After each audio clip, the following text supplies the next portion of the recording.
I still remember the sound of the music when my heart cracked. The band was playing something joyful, violins and clapping, the kind of song that makes people smile without thinking. My daughter was standing just a few feet away from me, glowing in her white dress, holding the arm of the man she had chosen to marry. Everyone was watching them. Everyone was happy. Everyone, except me. Because right there, in front of all those guests, my son-in-law leaned toward me and said words I never imagined I would hear in my lifetime. "Hand over the keys to your farm. Now." Not quietly. Not privately. But loud enough for people nearby to stop talking. For a moment, I thought I had misheard him. I'm over 60 years old, my hearing isn't what it used to be. I actually smiled at him, thinking maybe he was joking. But when I looked into his eyes, there was no humor there. Just confidence. Ownership. Control. "Excuse me?" I said. He straightened his jacket, glanced around like a man who already believed he'd won, and repeated it. "The farm keys. You promised. Today's the day." The music kept playing. My daughter's smile slowly faded. And suddenly, the happiest day of her life became the most humiliating moment of mine. Before I go any further, let me introduce myself. My name is Walter Hayes. I'm 64 years old. And until that night, I believed that if you worked hard, stayed honest, and loved your family, life would treat you fairly. If you're listening to my story, take a second to subscribe, because stories like mine don't get told often. And leave a comment telling me the city or country you're watching from. I read every single one, and I want to know how far my voice reaches. Now let me tell you how a lifetime of work almost vanished in one sentence. That farm wasn't just land. It wasn't just acres and fences and old barns. It was my life. I bought it 42 years ago with money I earned breaking my back at a steel plant. I worked double shifts. I skipped vacations. I fixed machines other men gave up on. When my wife, Margaret, first saw that land, she laughed. Said it looked like nothing but dirt and stubborn weeds. But she believed in me. We built that place together. Every fence post, every tree, every repaired roof beam had a story. Our daughter, Emily, took her first steps in that farmhouse kitchen. She learned how to ride a bike on the gravel road leading up to the fields. When Margaret passed away 12 years ago, that land was the only thing that kept me standing. So when Emily brought Ryan home for the first time, I welcomed him like a son. Ryan was charming. Polished. He wore confidence the way some men wear cologne, strong enough to fill the room. He talked about investments, growth, unlocking value. Words I didn't use much, but I listened. Because Emily loved him. At first, he admired the farm. Asked questions. Took pictures. Said things like, "This place is a gold mine if handled right." That should have been my warning. But when you're a father, and your daughter looks at a man the way she looked at him, you don't see red flags. You see hope. You see a future where she's safe and happy. Over time, Ryan's questions changed. "How much is the land worth now? Is it fully in your name? Ever thought about putting it in a trust?" He'd say it casually, usually with a smile, like he was doing me a favor. And every time, Emily would squeeze my arm and say, "Dad, he's just thinking ahead." Thinking ahead. That's what I told myself too. A year before the wedding, Ryan sat across from me at my kitchen table. Same table where Emily once spilled juice and cried like the world was ending. He slid a folder toward me. "Just paperwork," he said. "In case something ever happens to you. This way Emily's protected." I read it slowly. My name was still there. The farm was still mine. But something felt off. "I'll think about it," I said. Ryan smiled again. But this time, it didn't reach his eyes. The pressure didn't stop. It came wrapped in concern. In politeness. In family dinners where I was made to feel old, outdated, stubborn. "You don't want to be a burden someday, right? Emily worries about you being alone. Wouldn't it be easier if we handled things?" I finally agreed to something small, or so I thought. I promised that after the wedding, we'd talk seriously, about the future of the farm. Nothing more. No signatures. No transfers. Just a conversation. Apparently, Ryan heard something very different. Which brings us back to the wedding. When he demanded those keys, my hands started shaking. Not from fear, but from disbelief. Ryan, I said quietly, trying not to cause a scene. This isn't the time. He leaned closer. I could smell the whiskey on his breath. It's exactly the time, he whispered. Everyone's here. Let's make it official. People were watching now. Whispers moved through the crowd like a breeze before a storm. Emily looked between us, confused, her eyes searching mine for answers I didn't have the strength to give her yet. I felt small. Smaller than I had ever felt standing on my own land. So I reached into my pocket. And I pulled out the keys. Metal clinked against metal as I placed them in his hand. A sound so quiet, yet so loud it echoed in my chest. Ryan smiled. A victorious smile. He raised the keys slightly, almost like a trophy, then slipped them into his pocket. And just like that, to everyone watching, I became the old man who gave up his farm at his daughter's wedding. The reception went on. Toasts were made. People laughed. But I barely tasted the food. I barely heard the speeches. All I could see was Ryan shaking hands, already acting like a king who'd claimed new territory. That night, I went back to my farmhouse alone. I walked through every room, touched the walls, sat on the edge of the bed Margaret and I once shared. Outside, the fields were quiet, moonlight stretching over them like a blanket. I told myself I'd done the right thing. That a father sacrifices. That love means letting go. But deep down, something else was growing. Not anger. Not yet. Something colder. Something patient. Because keys are not ownership. And that farm? It still had my name written all over it, in ways Ryan never bothered to understand. He thought the story ended at the wedding. In truth, it was only just beginning. The next morning, the farm felt different. Not because anything had changed, but because I had. I woke up before sunrise like I always did. Old habits don't disappear just because your pride took a beating.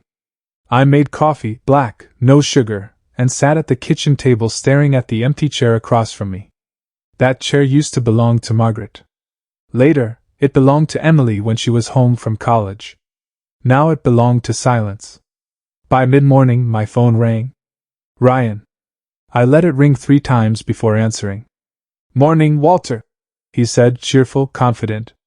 I'm sending a truck over today. Need to do a quick inventory.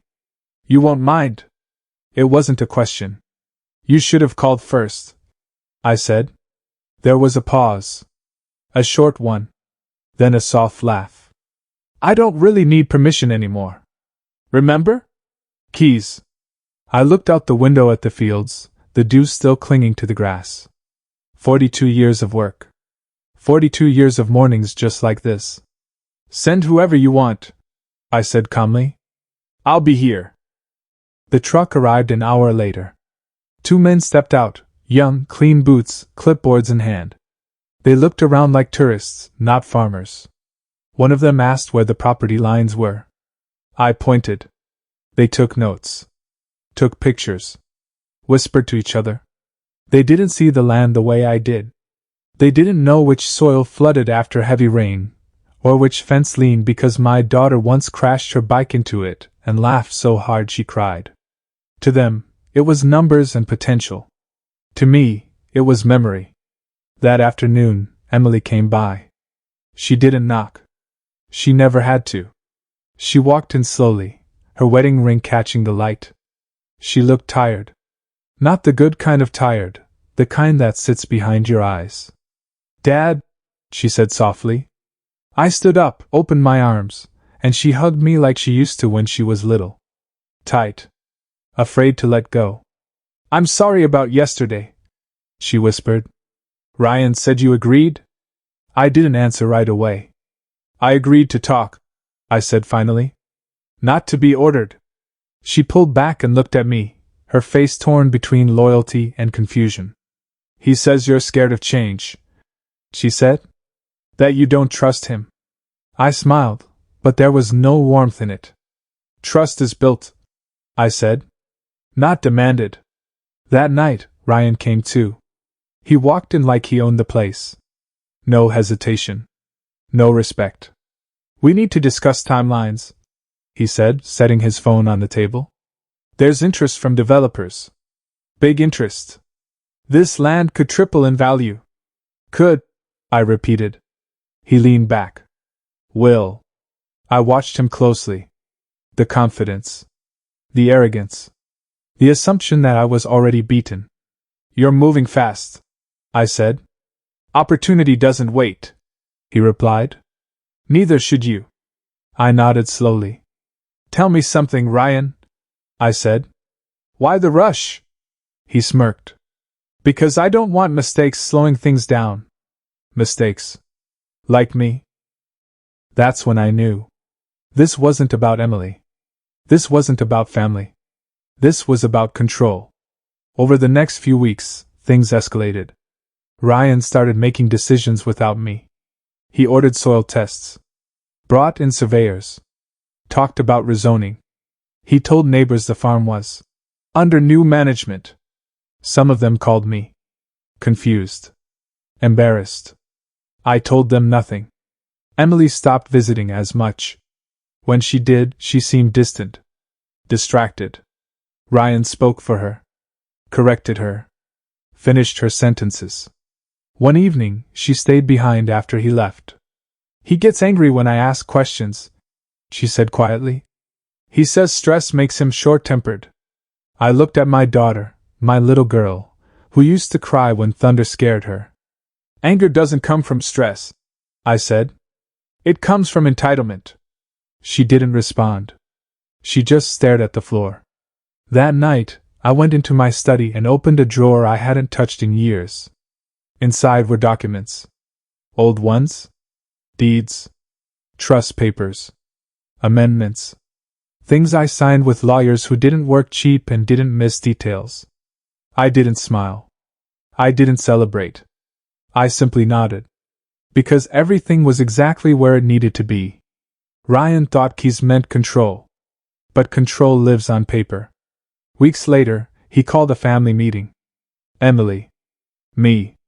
His lawyer. The lawyer spoke and rehearsed sentences. Words like transition, temporary authority, fiduciary responsibility. Ryan watched me closely, waiting for my reaction. When the lawyer finished, I cleared my throat. I have a question, I said. The lawyer nodded. Who exactly authorized this? Ryan jumped in. Dad did. At the wedding. In front of witnesses. I looked straight at him. I handed you keys, I said. Not my signature. The lawyer frowned. There's no signed transfer? Ryan's smile faltered. We're working on it, he said quickly. This is just procedural. The lawyer turned to me. Sir, without legal transfer, no decisions can be finalized. Silence filled the room. Ryan's jaw tightened. After the lawyer left, Ryan slammed his hand on the table. You're playing games, he snapped. This was supposed to be simple. Nothing worth owning is simple, I replied. He leaned in close, his voice low. Don't embarrass me. I met his stare. Calm. Steady. You already did that yourself.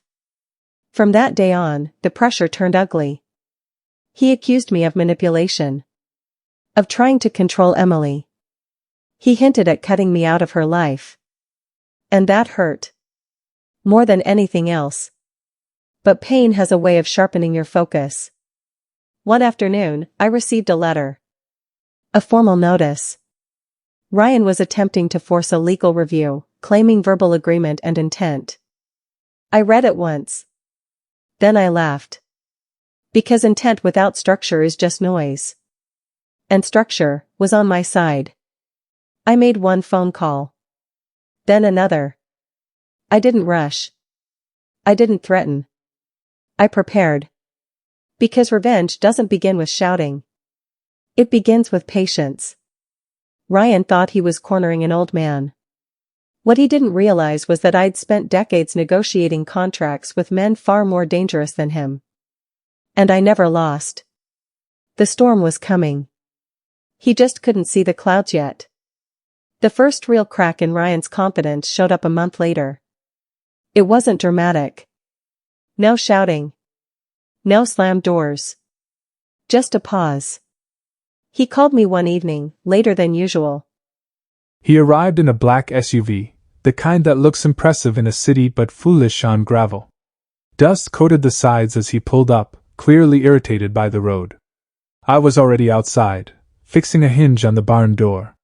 Same jacket I'd worn for years. Same slow, deliberate movements. He stepped out and looked around like the land was already slipping away from him. "You still doing manual work?" he asked. "You don't need to anymore." I didn't look up. "I don't stop being who I am just because someone wants what I own." He exhaled sharply. "Look, the developer is getting impatient." "There it is," I said. He frowned. "There what is?" "The truth." I finally turned to face him. "You didn't come here for family," I said. "You came because someone else is pushing you." He didn't deny it. "There's a timeline," he said. "We miss it, we lose leverage." "Whose leverage?" I asked. He hesitated. Just for a second. That was enough. We walked the property together. Not side by side. He followed a step behind, like a man touring something he wasn't sure belonged to him anymore. "You know," I said casually, "this land floods every 7 years." He stopped. "What?" "The North Field," I continued, "looks perfect on paper. Flat. Clean. But the water table rises. Ruins foundations if you don't plan for it." He stared at the field, then back at me. "That wasn't in the report." "Because reports don't live here," I said. "People do." His jaw tightened. That afternoon, Emily came over again. Alone this time. She looked different. Quieter. Older. "Ryan's stressed," she said. "He barely sleeps." I poured her tea and sat across from her. "Stress doesn't excuse cruelty," I said gently. She looked up.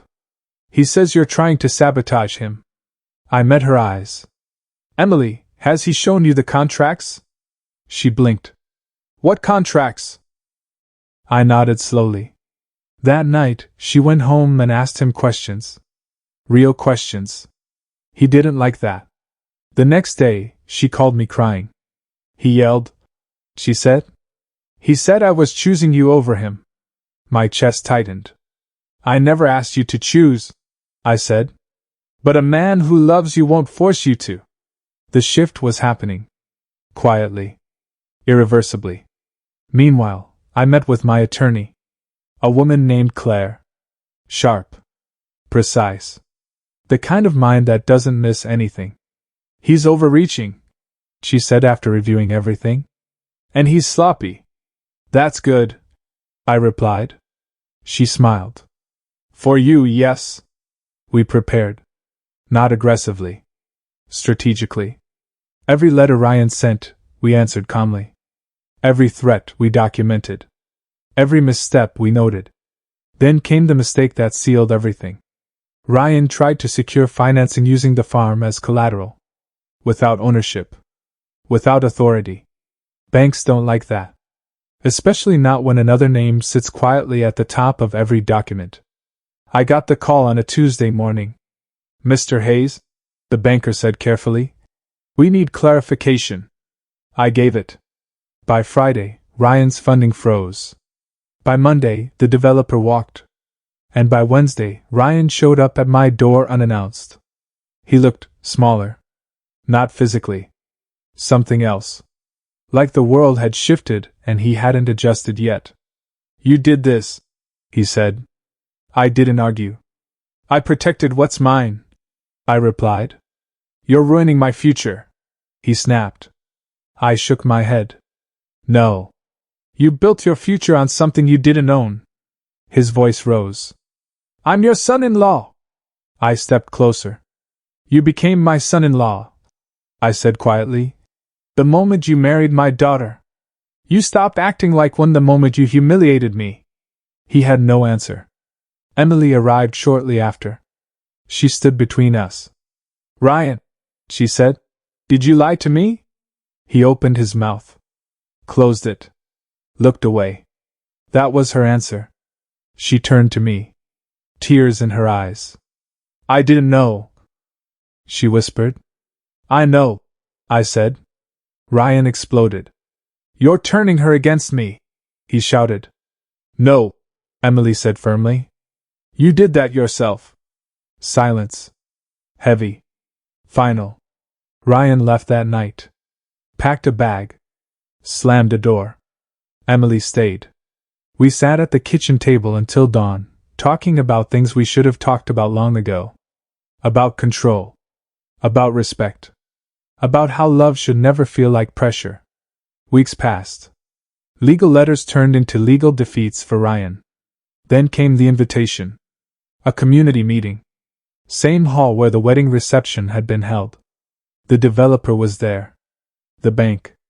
Lawyers. Neighbors. And Ryan. He walked in confident again, forced confidence. The kind that cracks under light. Claire leaned toward me. This is where it ends, she said. The meeting began. Ryan spoke first. Big words. Big promises. Then Claire stood. And calmly dismantled every claim he made. Document by document. Signature by signature. The room shifted. Whispers returned. Eyes turned. Finally, Claire looked at me. Mr. Hayes, she said, would you like to speak? I stood slowly. Same man. Same voice. Different energy. I handed over keys, I said. Because I trusted family. I never handed over my dignity. Or my name. I turned to Ryan. You wanted my farm, I said. But you never understood it. The room was silent. And Ryan knew. This wasn't a loss. It was a reckoning. And it wasn't over yet. The room stayed quiet longer than I expected. Not awkward quiet. Respectful quiet. The kind of silence that settles in when truth finishes speaking and nobody's brave enough to interrupt it. Ryan shifted in his seat. I could see it now. His confidence wasn't just cracked. It was leaking. He adjusted his tie, glanced at Emily, then at the developer, then at the banker. No one met his eyes. The developer cleared his throat. Given the legal clarification, he said carefully, our company will not be proceeding with any agreements that do not involve the legal owner directly. That was it. One sentence. Years of Ryan's planning collapsed like a house built on wet sand. The meeting wrapped up quickly after that. People stood in small groups, whispering. Some nodded at me. Others avoided Ryan completely. Emily stayed close to my side, her hand gripping my arm the way it did when she was a child and didn't want to cross a busy street alone. Ryan walked out without a word. No dramatic exit. No last threat. Just a man leaving a room he no longer controlled. Outside, the sun was setting. The same warm light that had shone on Emily's wedding day, only this time, it didn't feel cruel. It felt honest. Emily finally spoke. Dad, I'm so sorry. I stopped and turned to her. You don't owe me an apology, I said. You trusted someone you loved. That's not a crime. She swallowed hard. I ignored things. I defended him when my heart knew something was wrong. That's what love does sometimes, I said softly. But love also learns. She nodded. Ryan didn't come home that night. Or the next. He sent messages instead. Long ones. Emotional ones. Blaming stress. Blaming pressure. Blaming me, subtly, carefully, like a man who didn't want proof used against him. Emily read them quietly, then deleted them. A week later she asked him to come talk. Neutral place. Public cafe. Daytime. I didn't go. This was her step, not mine. She came back 2 hours later with red eyes and a straight spine. He wanted another chance, she said. But not accountability. I waited. He said if I stood by him, he'd forgive what happened. I nodded slowly. And? I asked. She met my eyes. I told him I didn't need forgiveness. I needed respect. That was the moment I knew my daughter was going to be all right. The separation was quiet but firm. Lawyers handled details. Assets were divided. Ryan fought harder for appearances than for reconciliation. That told Emily everything she needed to know. As for the farm, Ryan tried one last move. A lawsuit. Claiming emotional distress. Claiming implied promises. Claiming damages to his reputation. Claire barely raised an eyebrow. This won't go far, she said. It didn't. The judge dismissed it in under 15 minutes. No drama. No speeches. Just facts. After that, Ryan disappeared from our lives. No calls. No letters. No apologies. Some people don't leave because they understand they were wrong. They leave because they understand they lost. Life slowed down after that. In a good way. Emily moved back into the farmhouse for a while. Not because she had nowhere else to go, but because she wanted to remember who she was before she started shrinking herself to fit someone else's expectations. We cooked together. Walked the fields. Fixed things that didn't really need fixing. One evening, as we sat on the porch watching the sky turn orange, she said, "He always said you were afraid of the world." I smiled faintly. "And what do you think now?" She leaned her head on my shoulder. "I think you understand it better than most." That farm, it breathed again. Not because it was saved, but because it was respected. A few months later, I made changes. Not the kind Ryan wanted. I put part of the land into a conservation trust. Protected it from reckless development. Another part one leased, carefully, ethically, to local farmers who knew the soil and treated it like more than a spreadsheet. And the farmhouse? I updated it. Not modern. Not flashy. Just solid. Warm. Alive. Neighbors stopped by more often. They'd bring pie. Or coffee. Or just stories. More than once someone said, "You handled that with class." I always shook my head. "I handled it with patience," I replied. "Class comes from knowing who you are." One afternoon, Emily asked me something I hadn't expected. "Why didn't you fight back at the wedding?" she said. "Why give him the keys at all?" I took a long breath. "Because if I had refused publicly," I said, "he would have turned it into a scene where you were forced to choose sides. I wouldn't do that to you." She was quiet. "I needed him to believe he'd won," I continued. "People show their true intentions when they think no one can stop them." She nodded slowly. "You sacrificed your pride." "For a moment," I said. "So I could protect it forever." Time passed. Emily healed. Laughed again. Found her voice again. As for me, I slept better than I had in years. Because here's something people don't tell you about getting older. You don't crave power. You crave peace. And peace only comes when you refuse to be owned. Sometimes, late at night, I still think about that wedding. The music. The eyes on me. The sound of keys leaving my hand. But now, when I think about it, I don't feel shame. I feel clarity. Because that wasn't the day I lost my farm. That was the day I learned exactly how valuable it was. And in the end, the land stayed where it belonged. My daughter stood where she belonged. And the man who tried to take both walked away with nothing but a memory of the moment he thought he had everything. There's just one more thing left to tell you. One final moment. The moment when Ryan realized, truly realized, that respect can't be demanded. And that some men don't need to raise their voice to end a story. That moment came later. And it came quietly. Just like justice usually does. I saw Ryan one last time on a cold morning I didn't expect to matter. I was at the county records office. The kind of place that smells like old paper and patience. I was filing the final documents for the Conservation Trust. Nothing dramatic, just the last step in making sure the land would outlive me in the way I intended. I turned the corner near the filing windows and there he was. Sitting alone. No tailored suit this time. No confident posture. Just a wrinkled jacket, hunched shoulders, and a man staring at the floor like it had answers he didn't want to hear. For a moment, he didn't notice me. I could have walked away. And part of me wanted to. But stories don't end cleanly unless you face the last page. He looked up. His eyes widened just slightly. Not fear. Recognition. "Walter," he said. I nodded. "Ryan." An awkward silence stretched between us. The kind that used to intimidate me. Now it just existed. "I heard you put the land into a trust," he said finally. "I did." "For the environment?" "For the future," I replied. "There's a difference." He swallowed. "Smart." I didn't respond. After a moment, he sighed. The sound carried more weight than any apology I'd imagined.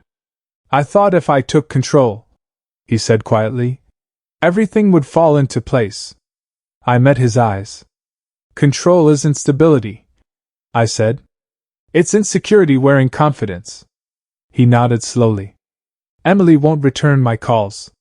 "She shouldn't," I said, not harshly. Just honestly. He winced, but he didn't argue. That told me something had finally shifted. "I embarrassed you," he said. "At the wedding?" "Yes," I replied. Another pause. "I thought power came from being seen as unchallengeable," he continued. "I didn't realize it came from being unmovable." That almost made me smile. Almost.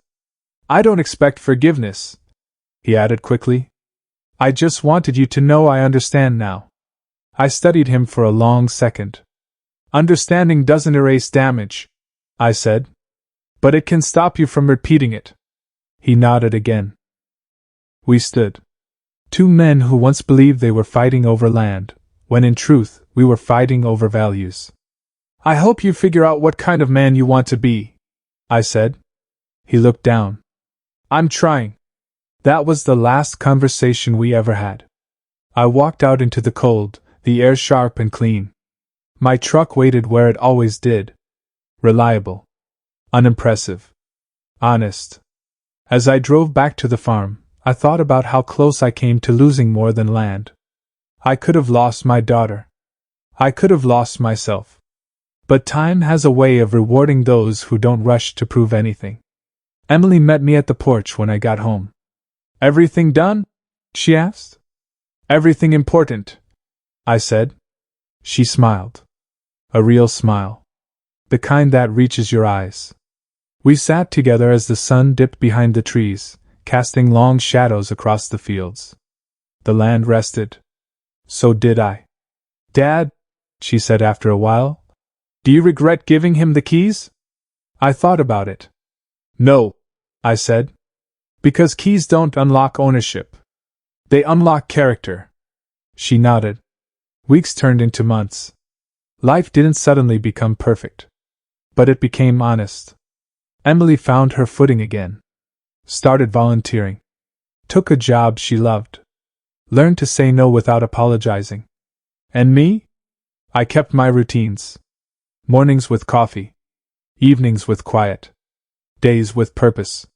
Sometimes neighbors stop by and ask about the story. They've heard pieces. Rumors. Versions. I never embellish. I just say this. Respect yourself quietly. Let others reveal themselves loudly. If you've listened this far, I want you to know something. This story isn't really about a farm. It's about boundaries. It's about the danger of confusing access with authority. And it's about the strength it takes to stay calm when someone tries to humiliate you, because calm doesn't mean weak. It means ready.